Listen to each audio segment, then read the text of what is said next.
All right, we're going to work on chapter 9 homework.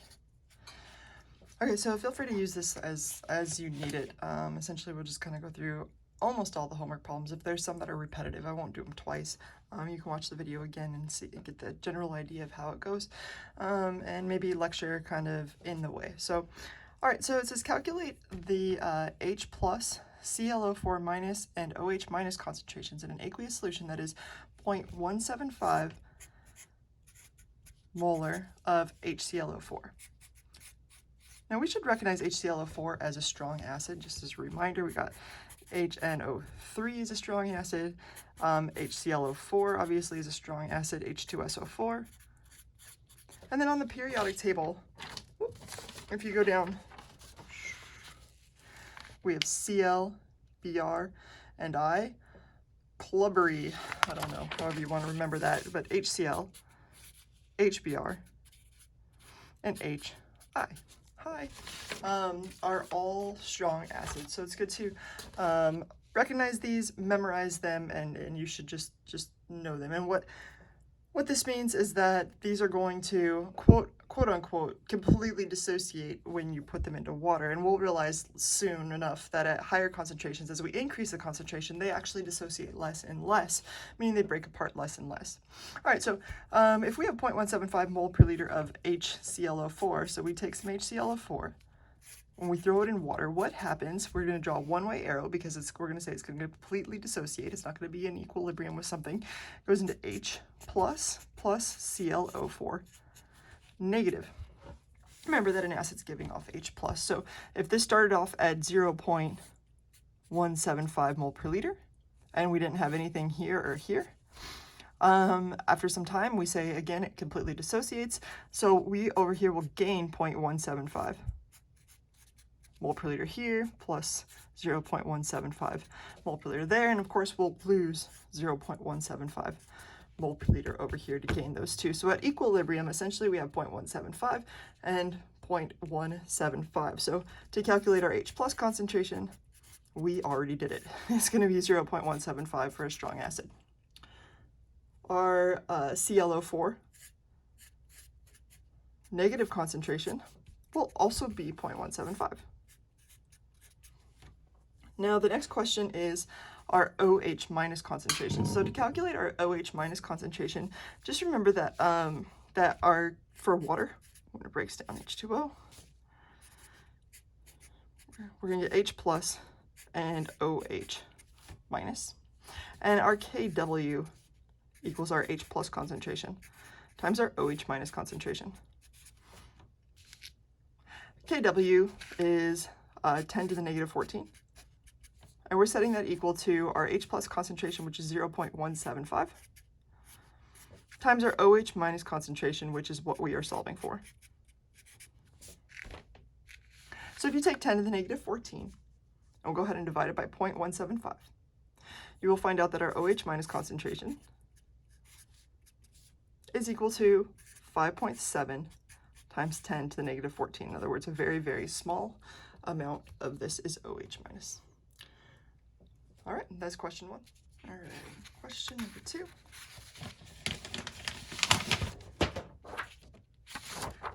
Says, calculate the pH and the pOH of an aqueous solution that is 0.30 mole per liter HCl and 0.095 mole per liter HBr. These are both strong acids. We should recognize them. They're part of the Club Brie. It sounds like a really fun dance club after the pandemic. And so they're both going to fully dissociate in an aqueous solution. So, so if we have, let's draw it out just to make sure we make sense of it. And again, this is question number 2. If we have 0.030 mole per liter of HCl and 0.095 mole per liter of HBr in the same container, they're all completely dissociated. So to find out the H plus concentration, you simply need to add them up. So again, the HCl would be completely dissociated. Remember, it's going to be H plus and Cl minus. and this would be 0.030 of the H plus, and then the HBr would also be completely dissociated into H plus and Br minus, and this would be 0.095. So our total H plus concentration in the solution is the 0.095 plus the 0.030, which is 0.125 mole per liter, I believe. I don't know why I added an extra hump on the M. It's only got 2. I've been doing it since kindergarten. Okay, calculate. So now we got to calculate the pH of this. pH is just the negative log. Remember, P means negative log. So pH is a negative log of the H plus concentration. In other words, we're taking the negative log of 0.125.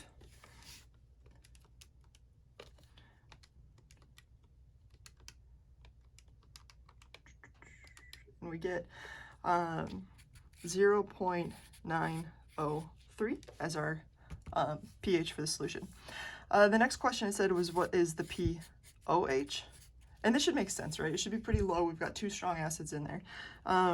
So the next question is the pOH. Well, remember that pH plus pOH equals 14. In other words, 14 minus pOH equals our pH. So if we go ahead and take 14, and let me go over sig figs real quick. This had 3 sig figs, so this answer should have 3 decimal places. And now when we take 14 minus 0.903, this is 14.000000, so 14.00000, on and on, minus 0.903. We get an answer of 13 point, what is that? 097. And so that would be our answer for pOH. So we got our pH, where to go, right here, and our pOH right there. All right, on to question 3.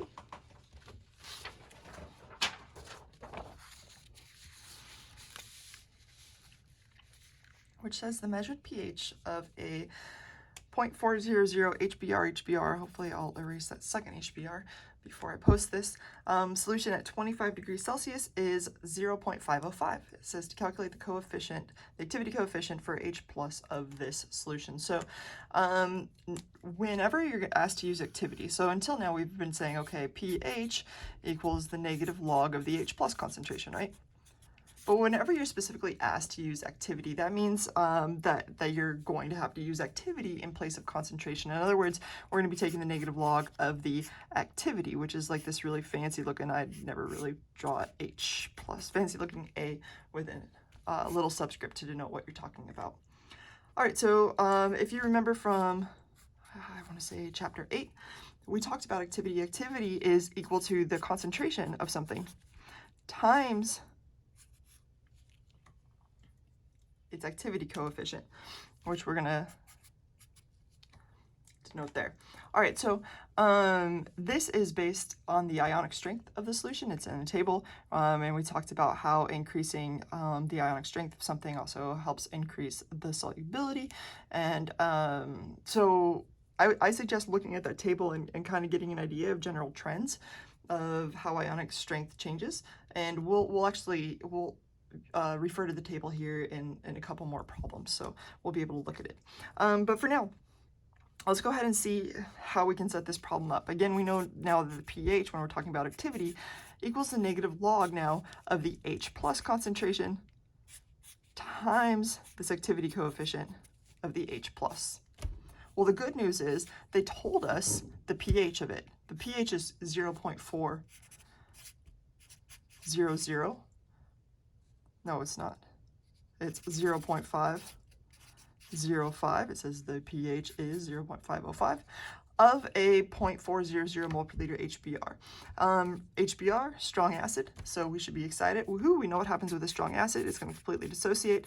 So if we start off with 0.400 at the beginning, and this breaks up into H plus and Br minus, then we've got 0, we get 0 and 0. Then we got 0.400 after you add it, and it completely dissociates. So our H plus concentration is 0.400, so this equals the negative log of 0.400 times this little gamma here. And that's what we're solving for. All right, so algebraically now we just have to get rid of the negative log. To get rid of negative log, you raise 10 to that power, so 10 to the negative power. So here we're going to say, okay, 10 to the negative 0.505. And that cancels out the log over here when we get it equal to 0.400 times the gamma H plus. And now it's just a matter of a little algebra. We can say 10 to the, let's do it, 10 to the negative 0.505. We'll break it down a little bit just so we can always have the steps. 0.3216, technically that should have 3 sig figs, is equal to 0.400 times gamma H plus, and we'll divide each side by 0.400.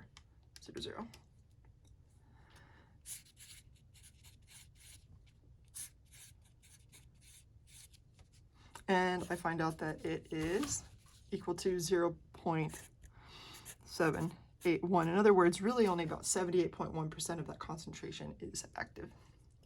All right, so I think that's the answer. Yeah, we're done with it. Woohoo, go us, go team. All right, question number 4 looks to be some dimensional analysis involved. It says an aqueous solution is 25 degrees Celsius. Aqueous solution at 25 degrees Celsius is 14.7% nitric acid, strong acid, by mass, and it has a density of 1.046 grams per milliliter.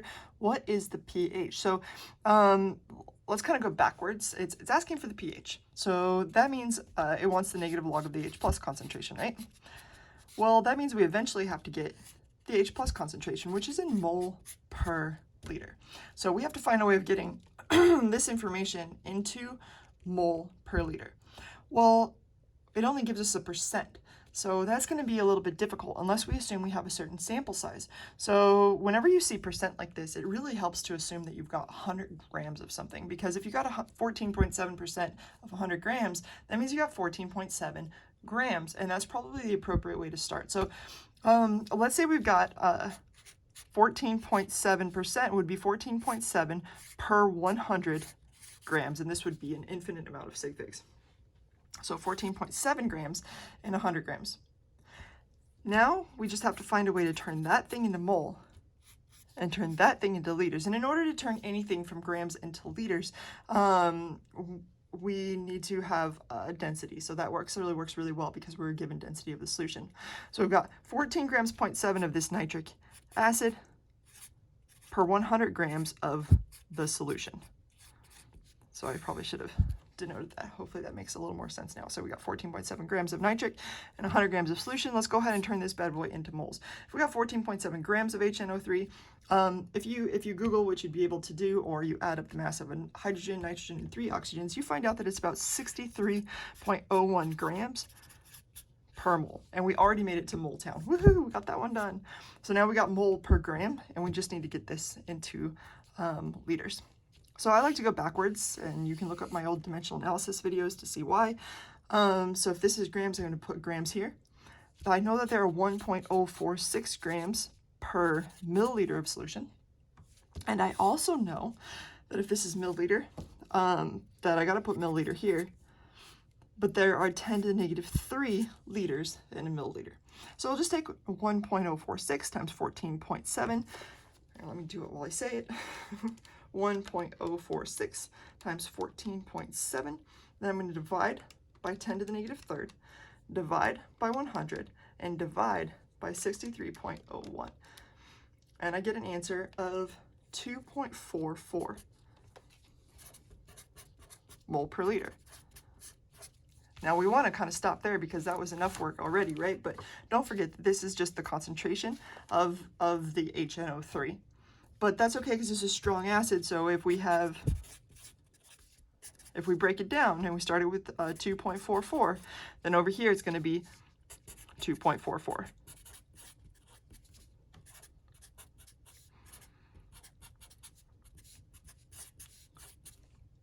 All right, so fully dissociated, we've got 2.44 here, And now we just need to take the pH. Remember, pH means the negative log of the H plus, which we know is 2.44. Now, you don't normally work with concentrations this high, especially if you're in Gen Chem. You only worked probably with things under a pH or under a concentration of 1. The reason for that is when you work with things under a concentration of 1, you have a positive pH. However, negative pH is perfectly possible anytime you have a concentration greater than 1 mole per liter. And that's exactly what we end up getting. So if we take the negative log of this answer, I get negative 0.387 as my answer. So 3 sig figs, 3 decimal places. And yeah, so hopefully that makes sense. I know this looks kind of funky, but keep in mind also that negative pHs aren't often seen because they're very difficult to measure. So it takes very specific instrumentation to measure them. And if you were to go ahead and take an acid that was this strong and measure it on, say, a pH meter that you had in a standard lab, you'd probably either get an error message or you'd get an answer that just like zeroed out and it would stop right there. So that's probably why I think a lot of times we don't see it. Okay. Question number 5. All right, so it's about the dissociation constant. So the dissociation constant of this nitric acid at 25 degrees Celsius is 26.8. Okay, so until now we've been assuming that strong acids fully dissociate, but here it gives us a dissociation constant.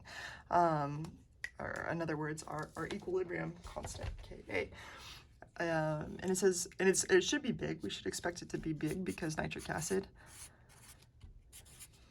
breaks down into H plus and NO3 minus, and we pretty much say, hey, it goes all the way across. But now, all of a sudden, it's saying, hey, actually, there's a Ka that dictates how far it's going to dissociate or how much it's going to dissociate. It says find the percent dissociation in 0.100 mole per liter HNO3, and then also 1 molar. I'll let you do the 1 molar on your own. Let's go ahead and focus on 0.100, and we'll talk about what we should expect for the 1 mole per liter. Okay, so if we start with 0.100 mole per liter, essentially we're going to lose some certain amount, x, right? And then over here, we'll gain that x, and we'll gain that x. So at equilibrium, we'll have 0.100 minus x, and here we'll have x, and this time, again, it gave us our Ka. So we set this up just like a regular equilibrium concentration. So we'll go ahead and make that a double arrow just to indicate that this would be an equilibrium. All right, so our Ka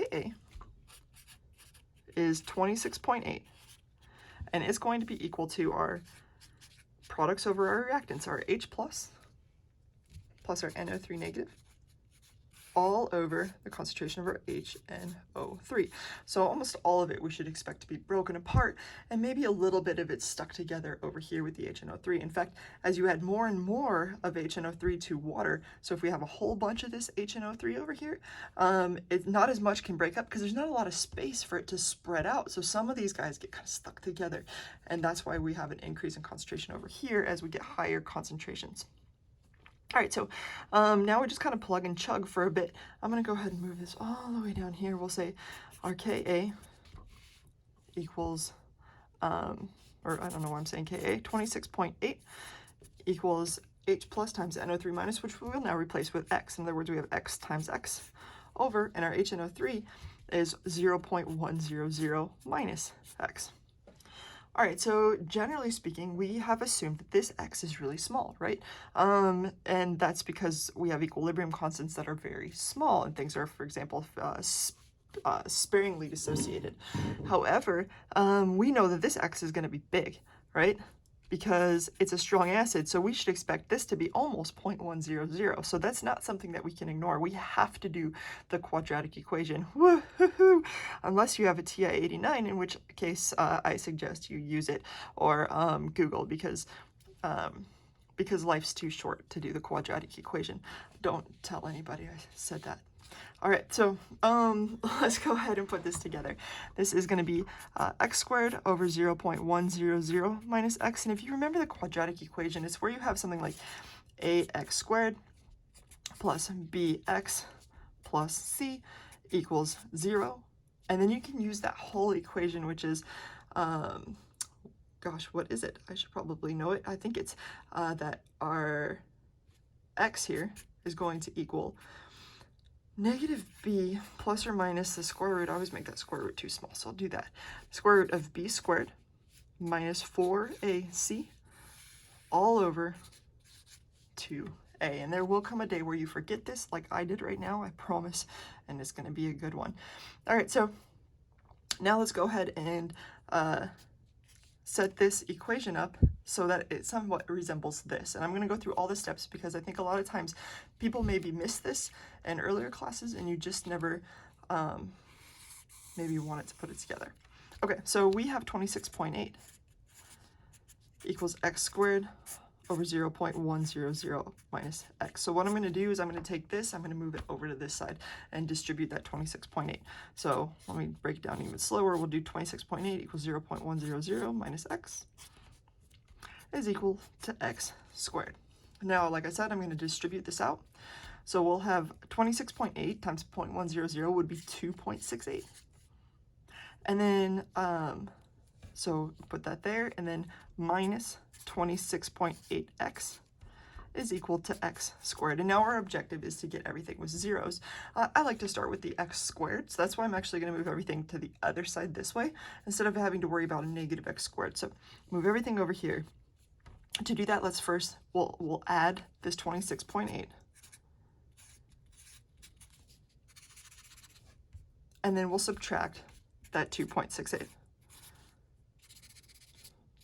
And now we have it all set and equal to 0. All right, so this is our starting point. Let's go ahead and plug and chug. I'm going to go whoosh up here. Our x is going to be equal to our a here, which is 1. Our b here is that. Our c here is that. So our x equals negative b, negative 26.8, plus or minus the square root of b squared, 26.8 squared. I said I never leave enough room. I never do. Minus 4ac. 4 times 1 times negative 2.68. I'm just going to skip the 1. So 4 times 1 times negative 2.68. And then we'll put that all over 2a. 2 times 1. And I'm going to start with the plus. Try to do it in order, and then you keep everything in your calculator. You can go back up and do the minus. So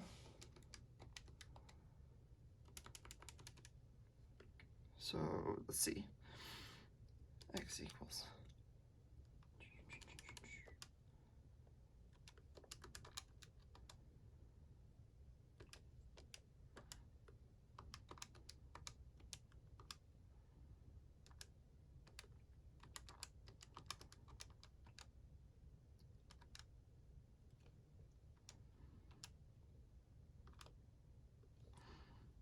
And then don't forget that all of this has to be in parentheses in your calculator, unless you separate it into individual parts.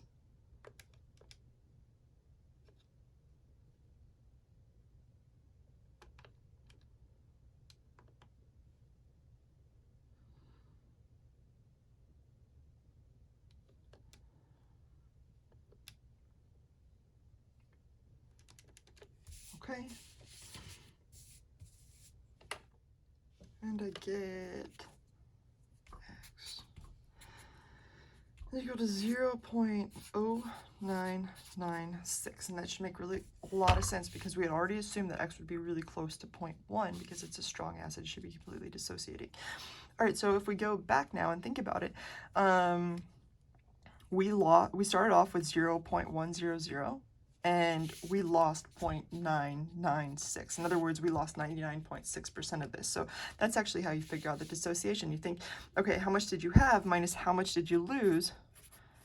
0.0996.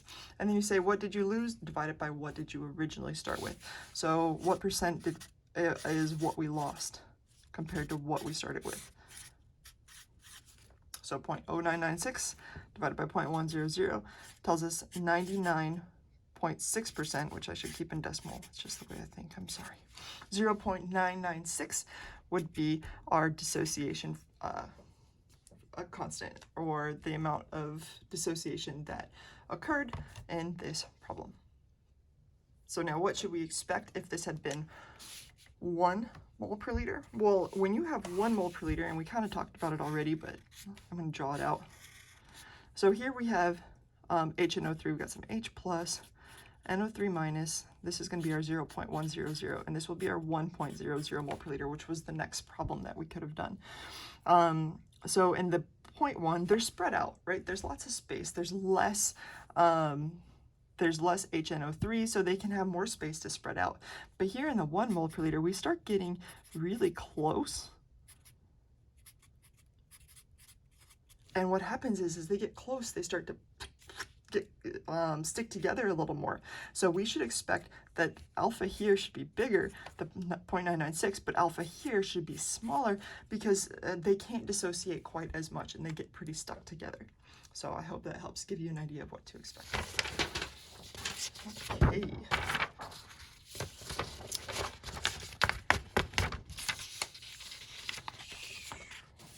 Oops. Here's our last question. Over here. Use the activity coefficients. Woohoo! I love activity coefficients. I really do. To find the concentration of hydrogen ions in a solution that is 0.650 millimolar of this butanoic acid and 0.10 NaCl. Gives us ionization constant, and even the size to be 500 parts per million, and that makes a lot of sense because we've got to use the activity coefficient table, which I will pull out. Okay, so let's start by thinking about what's going to happen. We have butanoic acid, and I'm actually going to write the H+. If you're an organic chemist, you can't stand that at all. I'm so sorry, but it helps me see what happens a little bit better. Cool. Or sometimes CO2. So I know that you really like to have that carboxylic acid stick together, but again, sorry, haha, we're in analytical. Okay, so I'm going to take that H plus off, so we have H plus C3H7COO negative. Okay, and we are in a solution that's going to have an ionic strength of 0.1. Remember how to calculate ionic strength. If you have a 1 and a 1, so Na is +1, Cl negative is a -1, and so together essentially you got a 1 and a 1. If we took the square root of each of those things times the charge squared, we'd end up with an ionic strength mu equaling 0.1. But don't forget how to calculate ionic strength, just because that one is a simple shortcut. All right, so we're starting off with 65 millimolars, in other words, 0.0650 mole per liter of this butanoic acid. We're going to lose a certain amount of X, we're going to gain a certain amount of X here, and we're going to gain a certain amount of X here. And then at equilibrium, we have our Ka, which is equaling to 1.52 times 10 to the negative 5. And that will equal this times this. In other words, actually, let's go ahead and be smart here. We'll do H plus times C3H7COO negative all over the 0.0650 minus X. So there is a reason that I broke it down this way. One, this is neutral, so we're not going to have to worry about activity. So we're only looking at activity when we're talking about ionic compounds in aqueous solution. So the concentration over here is going to still remain 0.0650 minus X at equilibrium. However, here and here, we're going to have to look at activity. And if you remember, activity is equal to the H plus concentration times gamma of H plus. So really these, I should have written activity here and activity here instead of concentration.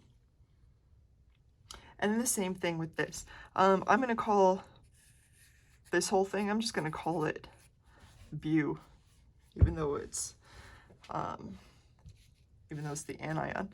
So that's just to save room. So Bu our concentration of boo times the activity, or gamma of boo, all over 0.0650 minus x.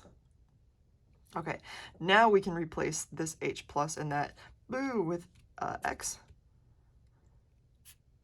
So we have x times gamma of H plus, see x times gamma of boo divided by 0.0650 minus x. Okay, now let's go ahead and find these gammas. We know that the ionic strength is 0.10. Again, mu equals 0.1. We are also given another piece of information that this has a radius of about 500 picometers. Okay, so let's get the table. You'd be able to click it in your homework if you wanted to. I know that I've got to look mine up. Okay, so to find gamma of H plus and the gamma of boo, we can go ahead and use our table here. Again, just click on your homework and it will pull it up. Okay, so for H plus,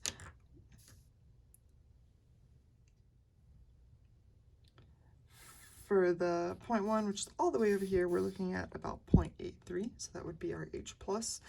And then our other one, it says to go ahead and assume that the ion size is about 500 picometers. So we can go to the 500 picometer one and then find that it's about 0.79. So we got 0.83 for the H plus and 0.79 for this other one.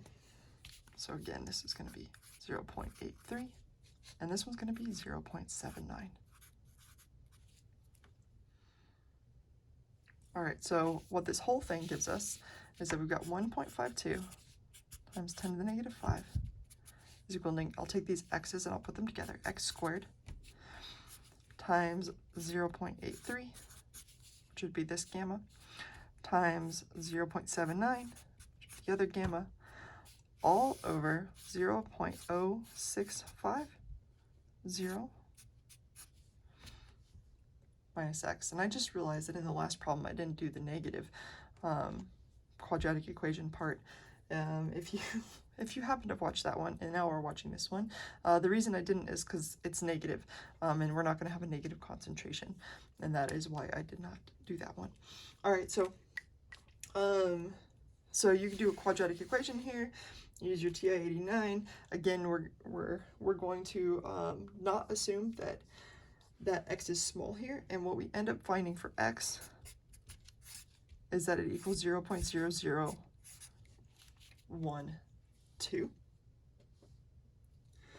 And again, it asks, the question was, what is our H plus concentration? And if we go back to over here, our H plus concentration is going to be that 0.0012. It's not asking for activity, it's asking for H plus concentration. Activity is used when we're using the Ka up here and in these equilibrium reactions, or equilibrium equations, I should say. All right, the next question was, what is the pH? And it says to include activity in your calculation. So it will always tell you when to include activity and when to not, because we've taken such shorthand that we stopped doing it. So now it doesn't want just our H plus to be used. It says, hey, yo, use activity. So our pH including activity is negative log of our H plus concentration, which we determined to be 0.0012. And in fact, I kind of want to use some extra numbers, 1599, I think I have in my calculator, times its gamma. So again, we're going to take H plus times the activity coefficient. And that again is 0.83 at that 0.1 ionic strength. If we calculate this,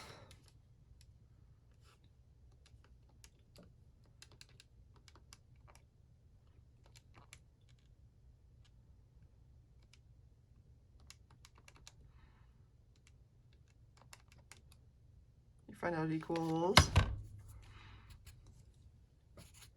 about 3.0 0, 0. That had 2 sig figs, so I'll find the answer below. 2 decimal places, and last but not least,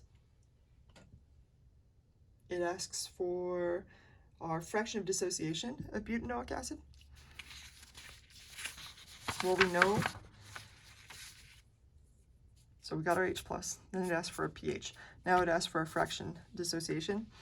Well, we know that we ended up with 0.0012 as the X being lost. In other words, this was 0.0012. And you just divide it by what you started with, so 0.0650. I'm going to keep all those numbers in mind, the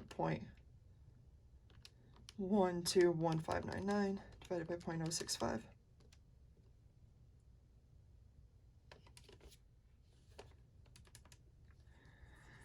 And I get that it's 0.18 round up, 0.019 would be our alpha. So I think we answered everything, H+, pH, and alpha. I hope that helps. Again, quadratic equation, I get it. It can be kind of tedious, and it's also easy to make a lot of mistakes. So I really don't mind. I think in a real world setting, if you were sitting in a laboratory, you'd be using a calculator, or there are even ways to use Excel to solve for your quadratic equation. So I suggest maybe even looking up some of those ways in case you ever come across this in a real analytical setting and you need to solve it. But until then, you know, the b plus or minus b squared minus 4ac all over 2a is fun to dream about. All right, y'all, have a great week.